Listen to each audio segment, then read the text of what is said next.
Thanks for staying with us. So on Wednesdays, we also like to celebrate women who are doing great things, and we found this lady. She's the Managing Director and Chief Executive Officer of Funmilayo Nigeria Limited, a certified mechanical engineer with the Member of Council for the Regulations of Engineering in Nigeria, COREN. Her glittering record of achievement in engineering profession in Nigeria has catapulted her to stardom. Since realizing her dream of affecting humanity on a large scale, she has never looked back in a quest to better the society, especially in different areas of engineering. Please welcome with us Dr. Engineer, Dr. Mrs. Funmilayo Waheed-Adekojo in the building. Welcome, welcome. It's good to have you on the show. Thank you for having me. When women shine like that, we always like to just, feature them sometimes on the show just to remind ourselves that we can achieve, in the midst of it all, we can still become something. You're an engineer. Yeah, I am. And do you mind if I mention your age? Below 40. Yeah, I'm just an engineer below 40, and that's a big deal. I did my best. Like an efiko. It just is about book. I made 27. I just got 40. Oh, fun. Oh, you just turned 40. Hey, happy birthday. May 27th. 27th. Yeah, just last week. Yeah.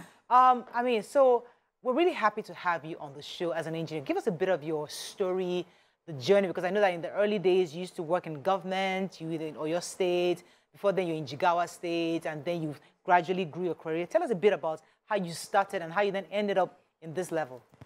Yeah, it's been an amazing journey. Just like every other go-getters out there, I am Funmilayo Waheed-Adekojo, popularly known as Funmilayos. I'm married, 4 kids. And, just like me, high five! Yay! You got 4 kids. So, I finished, I read mechanical engineering. Right. I finished from Akito University of Technology. Nice.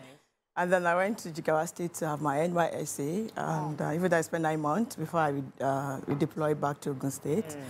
And after NYSC, I got married, like every other girl out there. But there's something I know that is unique about me. I'm a product of my mom. Like on my Tisha, that has been my slogan. And I told myself, I said, if there's anything I'm going to do ever, is when my mom looked at me and said, thank you, I didn't give up on her as a girl child.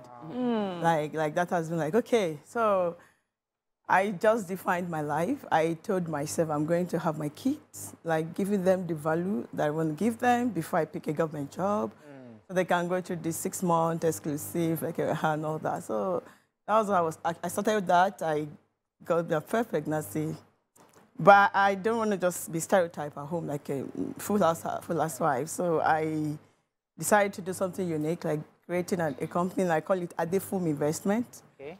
Where Adefum is like Adekojo and Funmilayo. That just okay. So I was just into maintenances of fuel stations, running the lines for them. I put a kerosene. I have a big tank where I take kerosene from Bovas, that's Lagos. I put it down to where I was at that time in Ibadan. Then it was a unique one. I was targeting those widows, those mothers are training their kids, just like my mother was training me, and then that needed help. So I really went around, I looked at them, I said, if you need to sell kerosene, you come to me, you get it on loan. Oh, wow. You go and sell, you come back, and then that was how I was doing my kerosene. So that made my kind of style to be so different. I became popular. Oh. People don't really know I went to school. They were tagging me as, you're only kerosene. I got my first child inside about me. So that was it. Yeah, let me get a question for you. But also, that you're an engineer. And, many times when we hear engineers, we think of men. But then here you are, or women who maybe had to give up marriage or building a family. But here you are, you seem to have done it all. How has your journey been in your career path? Yeah, engineering world is an interesting word. Even though we have a few women in engineering, and I want to say kudos to every woman out there who are actually practicing engineering. Yeah, I am one of them that's making them proud. I got into the profession as a mechanical engineer.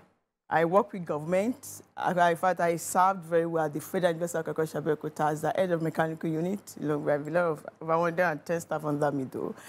Like to maintenances, facility maintenances, and all that. But I was not too satisfied. There's something crying for more in me. Like, I said, okay, I want to add values. I want to create something in the engineering world. And I have an understanding as being a professor, also a mechanical engineer in thermofluid, you know. I was like, okay, I want to do this. I want to create my firm. I've done it before, you know, even though I was nursing my baby at that time, but let me do this again after 6, 7 years with government. And he approved it. So I just created my office, Funmilayo Nigeria Limited. Nice. I started in Abeokuta. And then only me at that time, I was the secretary, I was the everything. But I just believe in myself. Yes. I believe that nothing fails in the hands of a woman. Once I'm a woman, I can do it. For real? Yeah, that's it. That's my, that's it. I like powerful mindset. I told myself I can do it. Wow. So after 3 months, I employed 2 staff. I got the first job. Like, oh, engaging as a consultant. You know, I didn't stop at that. I now quickly went and I did this exam, project management professional. I passed, so I became PMP certified. In the course of that, I became a fellow of Nigerian Institute of Engineer, fellow of Nigerian Institute of Mechanical Engineer. And as a fellow, as a fellow, that's the peak. So I said, okay, I'm now a voice to the girl child. Let them see that you can be married, you can have a career, and you can still function. Oh, I love that. Let me talk about that, the being a voice. You know, let me talk about your. Let me ask you about how you got into the your philanthropy. How you said the empowerment projects you've done, the reach that project has had, and the impact in the lives of people so far. Oh, okay. Like I said, I have 3 boys and a girl. They say you like girl child. Yeah, I'm an advocate of a girl child. 3 boys and a girl. Yeah, because my mom really made me believe in myself. I look at what God has done for me. In the course of 5 years now with my company, I have 35 professionals under me, like I paid every month. And I said something that, okay, how do I tell God thank you? How do I say, God, for the journey so far, you've been amazing. I said, I'm going to pick every girl child out there, I mean, within my capacity, that I can add values to their life. When I was in search for a girl child, I said, okay, let's start with the widows. People, you know, people that actually remind of my mom. And because of interacting with those widows, I realized that some of them have a girl child at home. They prefer the boys to go to school first. Right. When the boy made it, now come and train the sister, I was so annoyed in my spirit. So that was how I put up Funmilayo Humanity Foundation, where I have, in fact, I've lost count of the girl child. One of the intriguing parts of your story, which I love, is the fact that your mom was a single mother for a while. Yeah. And we don't get a lot of successful stories of single motherhood. They're out there, but people don't tell those stories. Once you make it look at it, once you're a widow, once you leave your husband, you're done. There's nothing that nothing good can come out of it. Yeah. But I'm happy to see that your mother produced this, raised you. 3 of us. 3 of you, and you're probably all successful. Yeah, so she was a single mother that did. So give us an insight into your growing up without your father, how it was to be by yourself, the struggles you guys went through, your mother went through especially. Oh my God, that would be a lot. I would be so brief. I would just put some touching story. Right. You know, I'll pick to this. My mom retired as a headmistress, a teacher. Yeah. But the only thing I could pick every day in my mind is this cooperative money. I'm a product of cooperative. Cooperative, like you want to buy something, your mom quickly run to cooperative to quickly get it, and then you manage yourself and you're back to school. Yeah. I remember those days, you know, your provisional bag will be so full, Gary, with Bonvita and Milo, and your provision, you're already in school. But there's something my mom taught me. She refused to remarry. She said for me, you're the husband, and you never call me. Wow. Like, you are my husband, and I always promise, I say, Mom, don't worry, one day, everybody that mock you will come back to you. And I was so happy the first time I've built house for my mother, yeah? Wow. And I was so happy when I did that. I said, Mom, show the world that every mother out there who is responsible enough to know that your kids are your priority and not just giving excuses not to train them, they will definitely hit the fruit of their labor. Amen. That is making me teary. That's it. That's making me teary because such a blessing. You are, and I'm going to go. Mariam too can also relate. But you see, what I find also touching is that Okay, let me just go to Mariam because I don't want to break down. But go ahead, Mariam. Let me let you jump Yes, in. you know, for me too, for a long time, my mom widowed and she raised us both, you know. And when I hear people who were in a similar situation and hear the success story, it just makes me proud of Nigerian mothers. Our mothers are doing amazing. And I think that because you were raised with so much kindness, that's why it's easy for you to give out kindness. You're going out and you're helping another girl child, giving her an opportunity.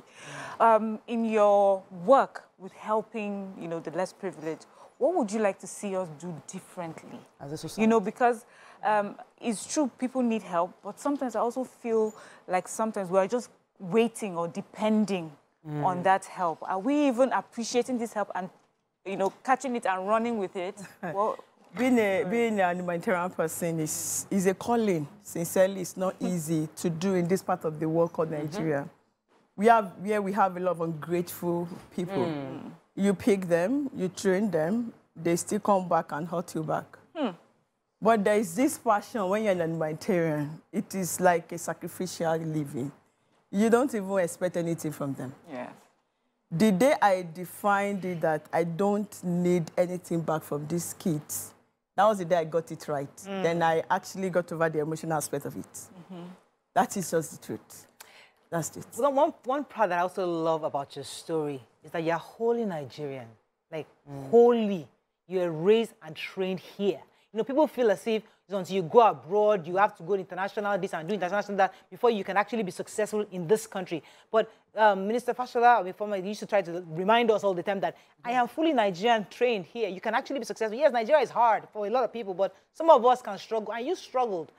Tell me about the way when you are sitting at the table with people who seem to, you know, they've achieved a few things, but do you still feel insecure that I didn't get my first degree in the US, I didn't go to London, I didn't do the chemical in London, you know those, I don't have, do you ever get that? No, that feeling? okay. I will start with this very fact. I love the fact that I just came back from UK like 6 days ago. Yeah, before my birthday. I don't know if I calculated right now. A day to my birthday, I came back. And I went to back an award, national award. The United Kingdom gave me an award. And it was really the world, I mean, worldwide award where I have Switzerland, America, Canada, everybody seated. Yes. And I think I was only Nigerian. Okay, myself, I'm Minister of Science and Tech, whatever.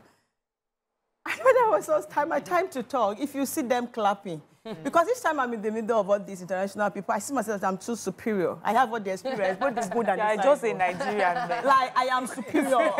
You know, when you don't have... I'm superior. You know, when you don't have the other side of, like, you're not complete.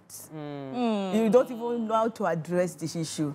So I can balance, like, I can tell them, proud of myself, put my shoulder on high, that, you don't see what I saw, but I am here with you guys. Hallelujah. So that makes me superior, and that's it. Oh, I love it. That's so sweet to hear, you know, and I really love how you're telling your story, because one of the things I love about the show is that we're able to give people perspective, and what we need more perspective in life.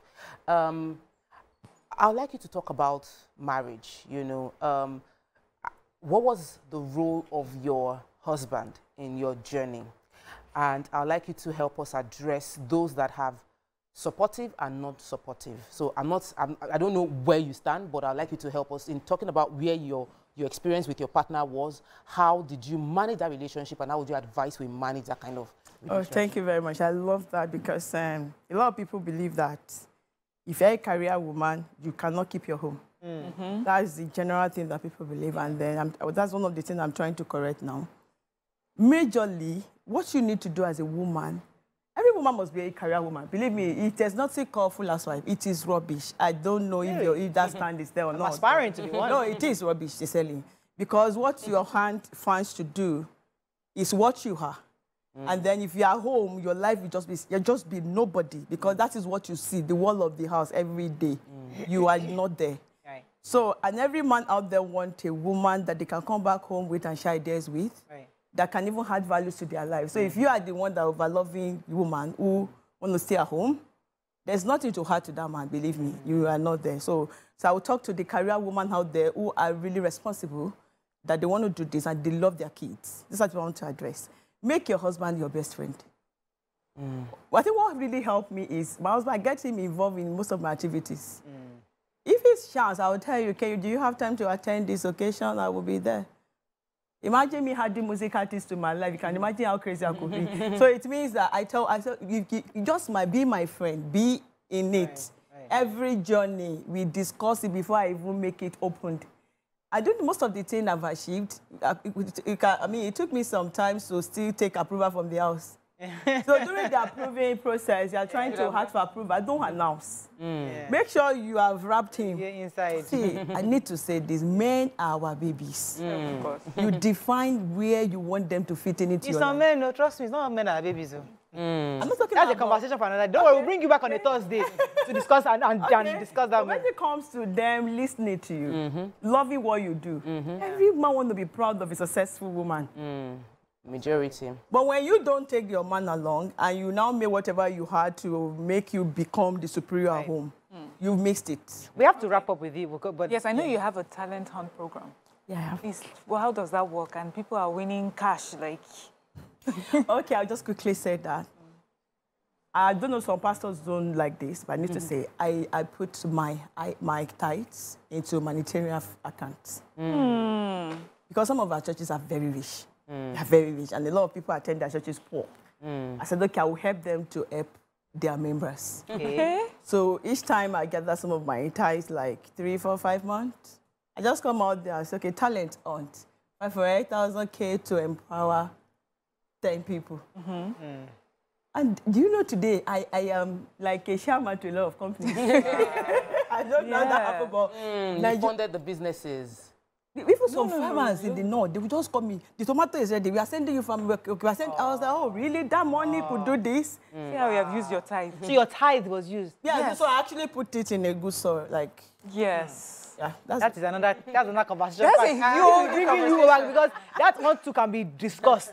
Because they said we should use this money we want, not all this, but we will discuss it another day. But she's using it well. I mean, but that's fantastic. Yeah. But I mean, I hear you have a music career. Yeah. Yeah, I have. After all the engineering in London, abroad, and Kiniko Award, you are still singing. Yeah, I sing. I have album, I have EP. I'm going to O2 Arena to perform. What? Yeah, it's on my YouTube. I feel me crazy. I say, yeah, I made it. Yeah, I did. O2. Please, what did your mom cook for you when she was I'm telling you, what did she put together? She gave me courage. Oh. She gave me courage that I can do anything. Oh, my Lord, I love that. Yeah. And every day I had that saying that nothing feels enough of a woman, so nothing can feel in my hand. Oh, beautiful. Man, we got to bring it back. I love you. Goosebumps. Yeah. I love it. I love it. Absolutely love it. I'm saying, I'm so happy that we spoke to you. Thank you. I've never met you before, but I'm so excited that with this now we know you. We love success stories.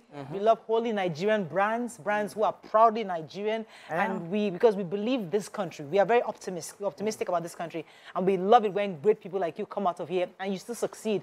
And congratulations to your mother and all your siblings and your children, your 4 kids. I mean, thank you so much, madam, for joining us. Thanks for having me. Pleasure. Thank you.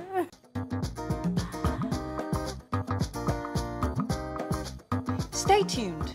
Your View will be right back.